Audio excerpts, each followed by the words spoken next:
It was upon returning to our base camp at Grim Hex that we witnessed a strange and unusual sight.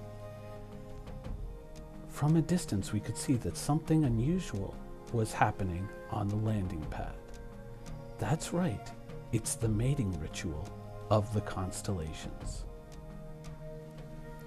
This miracle of the natural world, rarely seen in the wild, was happening right before our eyes, and luckily, we had the cameras to capture the moment. Notice how carefully he pins her down to the landing pad, careful not to arouse her anger until he is finished. The entire ritual depends on her tolerance of his presence. One misstep and she will destroy him. But the male constellation has evolved a special adaptive ability. He will quickly fly off and disappear once he is finished. Note that in just taking the time to request landing permission, we look back and he is already gone. The task complete. Sometime thereafter, a newborn baby Aurora emerges. If he's quick and clever, he may yet survive long enough to become a constellation and continue the cycle.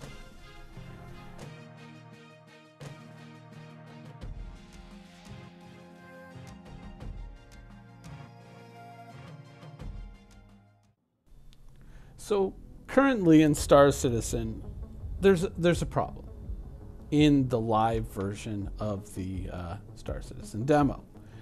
You go in, you pick a mission. Oh my God, there's actually a mission here. Great. So you accept the mission. You accept the mission. And then, oh my God, it shows a marker. This mission works. This mission works. Let's go do it. Let's go make some money, right? So first thing we're going to need, of course, is a ship. Of course, first choice, the Cutlass. You got to use the Cutlass. It's quick. It's got cargo capacity. Let's go. Let's get it. And of course, we get out to our constellation, ready to go do our mission, and yeah, great. So let's try something else. The Freelancer, though not my first pick, has always been a durable and reliable ship, and of course got that cargo capacity, so no real big trade-off there. Let's use the Freelancer. The Freelancer, of course, does have issues, but in a pinch, it can really, fill the slot and get things done, except when it too is broken. Let's try again. So in a pinch, we'll take the Aurora. It does have a little bit of interior space. We can probably find a way to make it work. The problem is that when these missions do pop up, and they do pop up fairly infrequently, not like when the servers first started up, you would see tons and tons of missions. Nowadays, they just, And when they do pop up, more often than not, they just don't seem to be working. So when one does appear to be working, you got to kind of strike while the iron's hot and get out there and get that mission completed. So that's what we're setting out to do. It's not the best ship for the job, but it's the ship that currently works, and I don't really want to spend money on insurance fees or in-game currency for insurance fees. So we're going to take what we got, and we're going to try to do the best that we can. And that's kind of like the theme of the video, is the community. When we kind of go in and we play the game, if we're even playing the game, of course there are people out there who are just like, Star Citizen is on a shelf until I see a post that says, by the way, done, live, and then they're going to be like, okay, now I can play it. Whereas people like me kind of at times enjoy it, at other times punish ourselves excruciatingly at times, like now, and play the game. But I think that, when we heard that 7.3 and 7.3.5 were going to be two separate things, a lot of us were obviously going to be like, damn it. Because OCS really, for one thing, it was going to broaden our world a whole lot. It was going to make this game feel a little bit bigger, a little bit more expansive. We were going to finally kind of get the idea of what it was to transit between these two big planets in the system, different moons around them within their little, I guess it's called planetary systems. Um, and we were really looking forward to all that. And of course, OCS is a prerequisite for that stuff to exist. Otherwise, we all have to upgrade to 128 gigs of RAM or beyond. I mean, the system that you guys see me playing on is 32 gigs of RAM, and even that stutters. So I can't imagine what it would be like if Hurston were here without OCS. But you know, at the same time, I think that the community is pretty tolerant towards these things. I mean, it's become kind of a meme. We kind of joke about it, like, "Oh no, there's been a delay in Star Citizen." No, it couldn't be. You know, we've never heard of this before, right? But at the same time, I think it was kind of badly handled. I think, in all honesty, I know that with ATV, they kind of want to get out there and they want to say, "Hey, look at this new thing. Hey, look at that new thing. Look at this ship. Look at that ship. Hey," you know, all this big flashy stuff. But I think it would have been a great opportunity to kind of just sit down with the community, and instead of doing a Hammerhead RTV or, you know, doing an ATV that featured this ship, that ship, or the other thing, just take all that stuff, shelve it until next week, and instead just sit down with us and say, you know, here are some of the problems that we're running into with OCS, and just talk to us about it. I mean, ATV is only 10 minutes, right? So anybody can just sit down and just say, hey, here's some of the troubles that we're running into.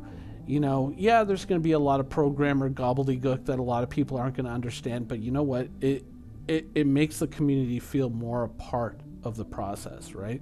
And I think it would evoke a lot more understanding out of the community than just saying, oh, by the way, at the end of ATV, you know, we're almost out here, but, you know, 73735 OCS delayed, you know, that sort of thing.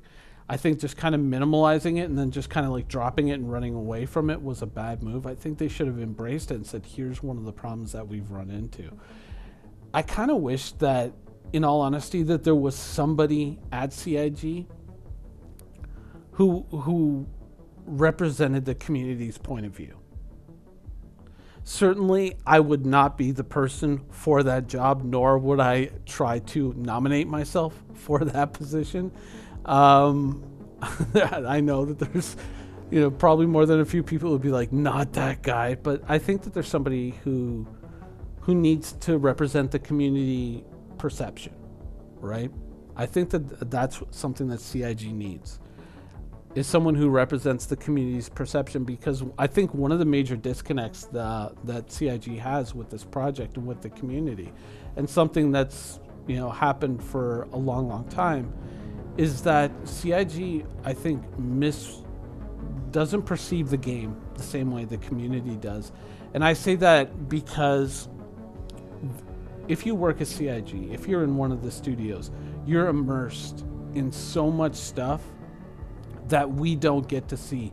Is this game way more open than any other game's development has been? Yeah. But you guys are swimming in all kinds of art, pictures, future plans, design documents, things like this that we don't get to see ever, right? Or we only get to see maybe a year, 2 years down the road when all of a sudden it finds its way, you know, these old screenshots of, let's say, you know, the Banu Merchantman or something like that. That stuff gets out, and then we're like, ooh, imagine they went in this direction, imagine they went in that direction. But I think that because CIG is so immersed in it, I think that they don't really have the community perspective that we have, where so much of this is still kind of hidden away behind, you know, behind the curtain, and we don't really get to see it. And I think that that's kind of where these points of conflict can emerge from, is that lack of that information. Do I think that CIG should just post everything up on the web? No, I don't. But I think that they should have somebody there who understands the community perspective. And I'm not saying somebody who has veto power and just goes, nope, you can't do that. Nope, you can't do that. But somebody who would be there and just say, stop. Listen to me for a second. I know what you're trying to say, but I think that you might want to say it this way. And in fact, you know, just come right out and say this, that, and the other thing.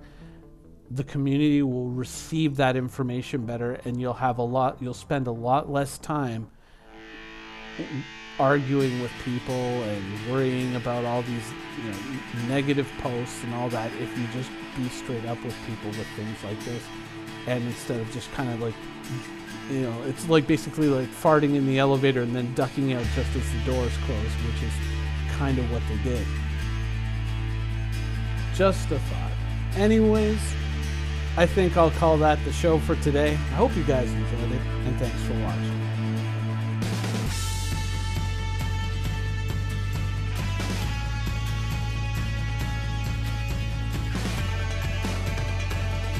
Thank you for watching. So if you want to keep up with the latest and greatest in Star Citizen Squadron 42's development, please follow us on our social media channels.